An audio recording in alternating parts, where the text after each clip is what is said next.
So going in a bold new direction for the channel, we're looking at this, my G&G L85.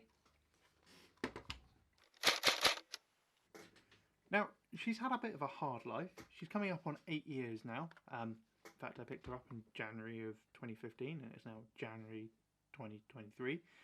So I think it's about time we gave her some proper TLC maintenance. Namely, I'm going to replace the gearbox with the G&G ETU gearbox. This is a pre-ETU gun. They've been around for a number of years now, actually, so thought it was about time that we do the work. Now, one of the things I have just noticed is the spring is missing off the motor, so luckily I have a spare. We'll put that on, and then we'll fit this in and we'll put the same upper gearbox onto this that's already in here. They should match. If not, I do have the upper for this somewhere. I'll just have to dig it out and rebuild it. We're also going to be fitting a Perun ETU++ in place of the basic G&G ETU. I've not heard great things about them, and I thought, why bother risking it? Let's just get the Perun ETU++, get all the additional features, and get this gun back up and running as it should be.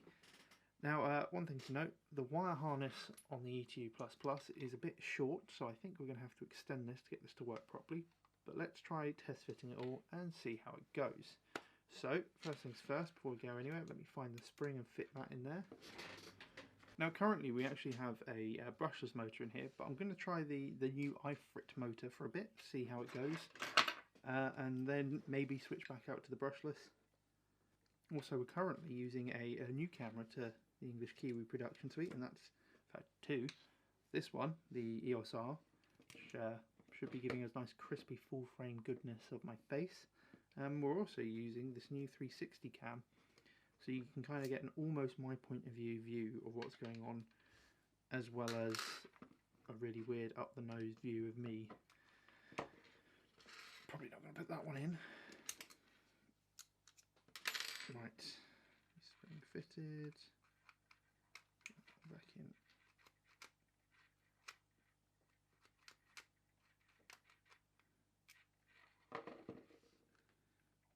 So you don't like full length. I suppose you wouldn't, would you? No, of course you wouldn't. So we're going to have to take the spring out of the current gearbox to fit into this gearbox. No problem. We can at least have a look at them side by side and see what they're like.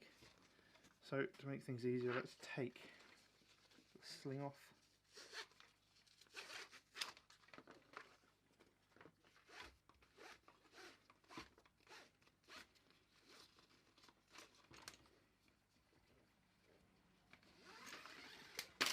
Right, things off, out of the way. Slide the upper off. Slide the receiver off the TMH. Or technically slide the TMH off the receiver. Like that. Disconnect it. Put that to one side. And then we have the old gearbox in place. Let's pop it apart.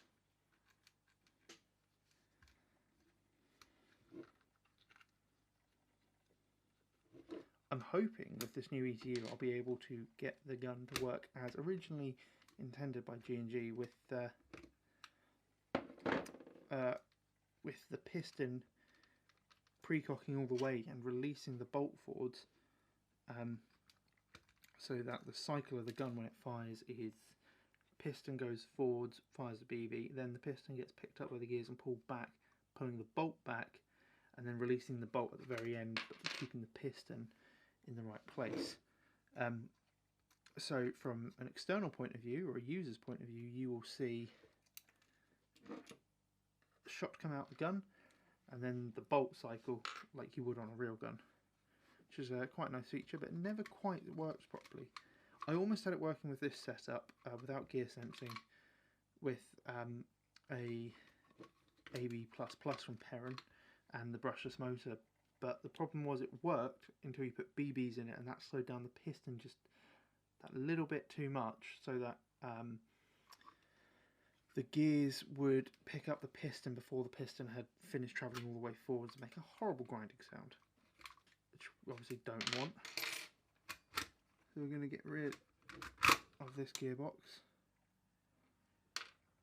You can see a spring in here and the brushless motor.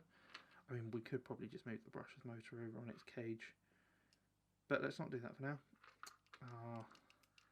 This gearbox. It served me well for quite a long time, and I mean it still runs. Hang on, let me grab a battery. There you go. Still working fine. Very snappy with the base motor in there, and I think that's even the slowest base, but you know, very, very snappy. But yeah, that old gearbox works absolutely fine. You can see I've done a fair amount of mod work to it myself over the years. That will also, that'd be quite useful actually. So Perun have a thing of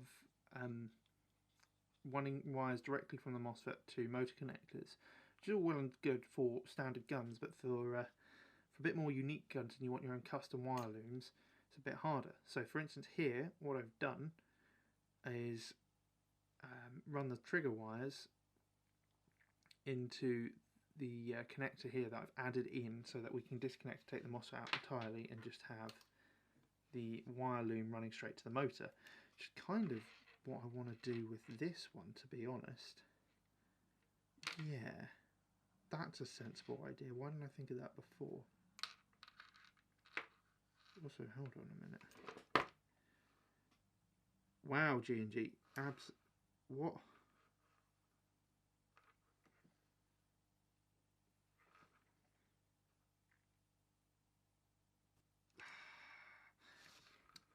If you can't tell what's going on here, let me just zoom in a little bit for you guys. This is a weird looking connector, is it not? Right? That is because the housing for the connector on the board has come off with the connector wire. So I need to fix that. That screw needs to come out, that needs to come off. I think this needs to come off, and possibly that screw, right.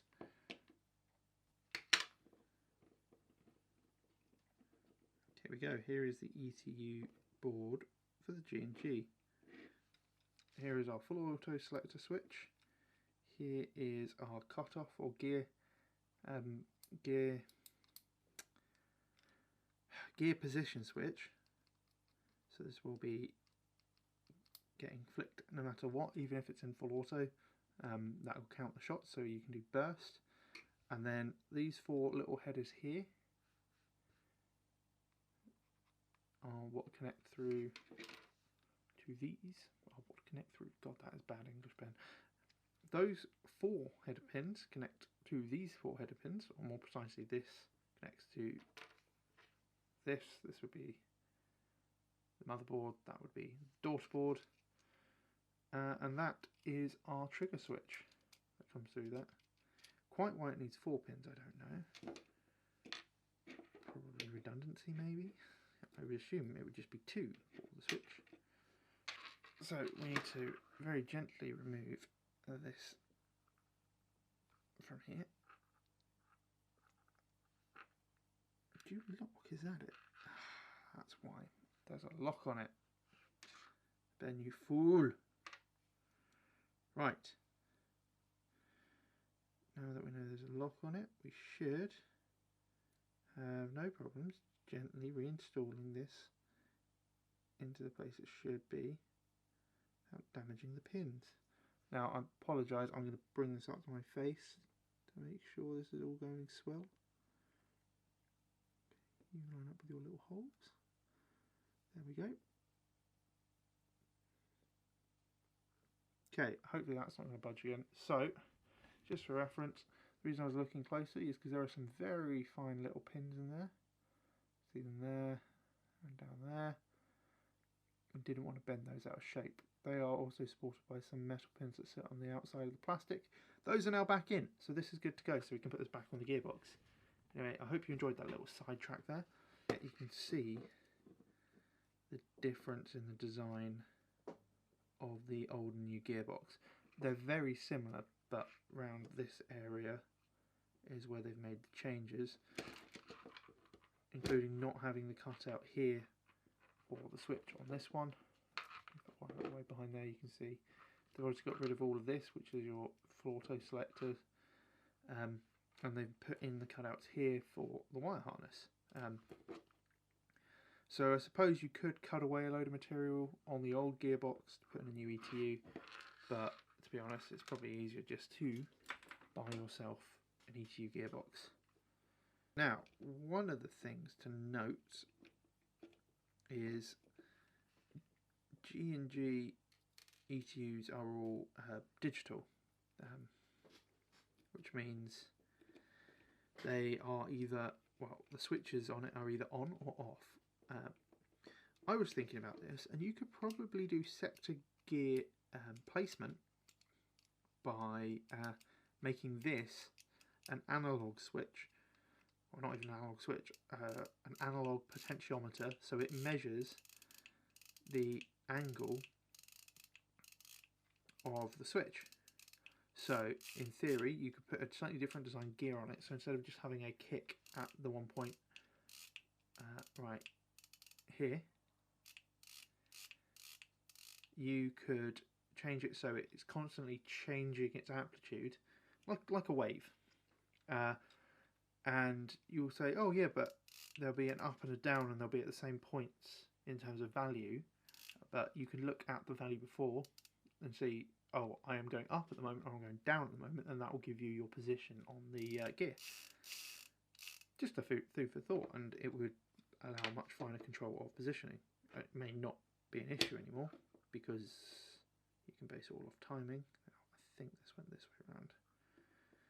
That would make the most sense, would it? It would if I could put it on. No, I'm being stupid. This way round would make the most sense. Yes. Yep, that all works properly. So that's that all refitted. Cool. That's that good to go. Right, so now we can steal the spring. Yeah, we're back to where we were 10 minutes ago. So I'm going to steal the wire harness off that, because we'll use that. And now, hopefully with this motor, this spring, these can go together. Look at that, yeah! Togetherness. Oh, that is a strong spring. Probably what you need actually to keep your motor height all good and dandy. I'm excited. I've not actually played around with an ETU G&G properly. I obviously had my mates who were working on, but I didn't really get to experiment with it that much. Hopefully it all behaves itself. And in theory, you can bodge in your own switches. So if I can remember which one of these is the trigger contact wire, I can get rid of using this switch and instead use the micro I have in here, the micro switch I have in here, which is part of my realistic feeling trigger mod. I don't remember it flexing that much before.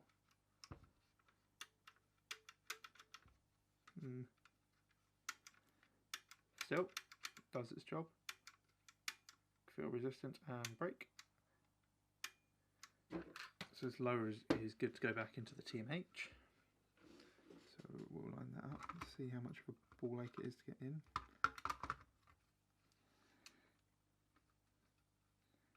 Like that.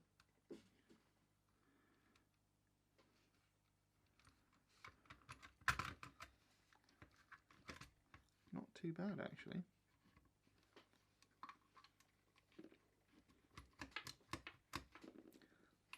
I also have no idea what the motor height's like, but hey ho. Fun and games. There we go. So that's ready to go in. So pop those wires like so. Zoom out a little bit on the overhead so you can actually see what's going on. Hopefully 360 cam is helping here. Got these all in. Go on red, stay in your place. Ooh, no, I don't want to run in there. It's a stupid idea. I was just oohing about the fact I could probably run this here, this side of the magwell, but then that's where our trigger bar runs, and that would just be rubbing against this wire constantly. It will be bad, but it would be so nice because it would be two separate runs. And there is technically space there, I think, if I could get it to pop in. Ooh, that would be naughty if it did. Very, very naughty. No, that's going to mess up that wire loom too much. So, the wire loom will have to come across the front of the gearbox.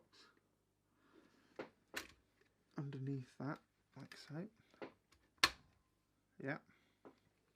And then it will need to... Ooh, I've just knocked my 360 cam. Then I guess we'll run it underneath these main power wires, like so. Yeah, like that. Now we can tuck the red in, because the red is the one we want to hide a bit more. Like so. And then the black. That should be fine. Right, so next job is modifying, not this one, this is the AB++. As you can tell, it's very different to the ETU++. Yes, very different. I should probably make my own MOSFET at some point. Right, so we want to cut these wires and put a Dean's connector on here. So, soldering iron is firing up. This is going to be its inaugural soldering.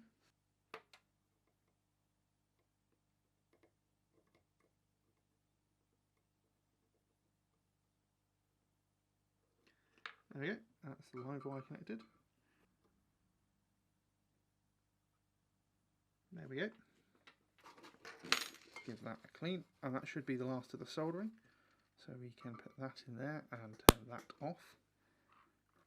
And then this just slides up here, like so. Move my stamp out of the way. It should just push on over and clip into place, like so, and then we have one sealed connector. Right, let's give it a quick test. So, gearbox. Soldering iron is off, by the way, it is cooling down. There you go, you can see that screen, there's nothing on it. Still hot though, move that out of the way. Always be safe. So, those connectors go on there. That connector runs in the other way around, like so. That is that all connected. Oh, look at that, that will nice and neatly tuck in there. Oh, so much space. Excellent. So that will give me tons of connection room. Let's hook up a battery. Beep. Safety off. Excellent. Semi's working.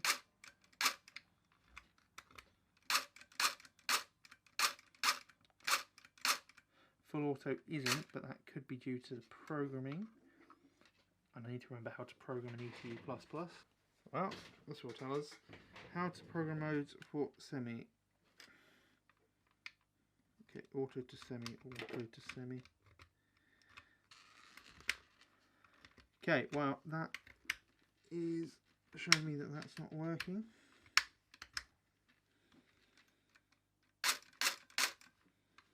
Which is cool.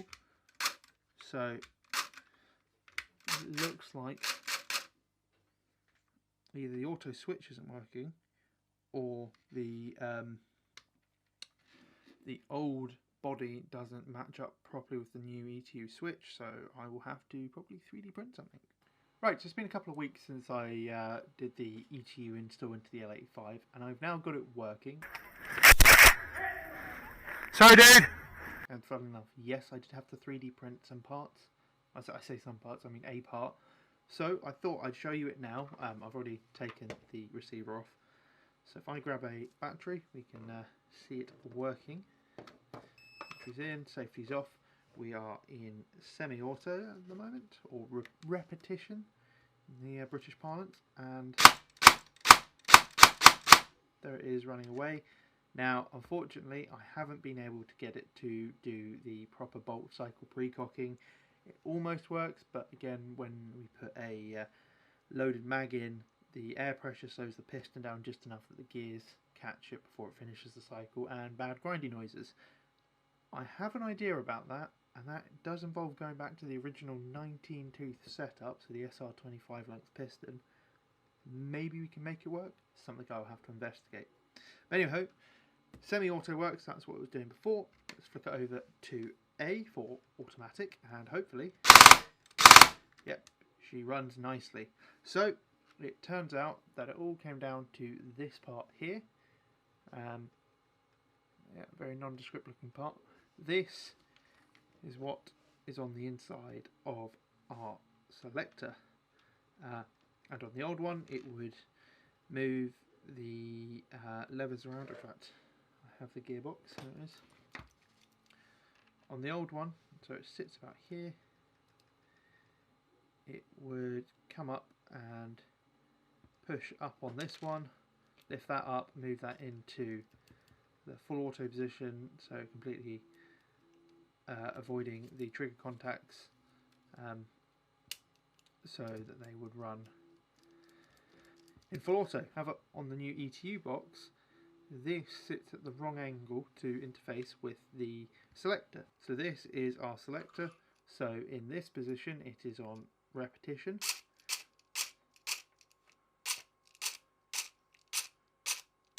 We can see that. In this position it's in fully automatic. This piece sits here. In fact, you can see I have, in my investigations, marked the gearbox. A bit sharpy there. That is the centre of that, so that will sit there. And it just doesn't quite engage the selector. So I have 3D printed a newer version of it. But here on the left we can see the original piece. And here on the right we can see the new 3D printed piece. And effectively all I've done is taken this arm and rotated it round. It's not 45, maybe 45 degrees. Yeah, I'd say 45 degrees. So effectively, if we use the flat surface as a reference, this one is set at minus 45 degrees and this one was originally set at 45 degrees. What I've done here is left this one at minus 45 degrees but rotated this one around to 90 degrees. I know it doesn't quite look it. There we go.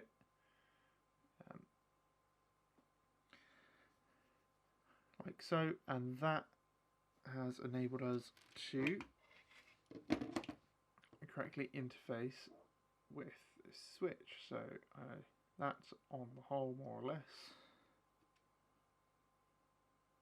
Yeah, I'm going to pivot around as we push down. That switch goes up, and that's full auto selected, like so.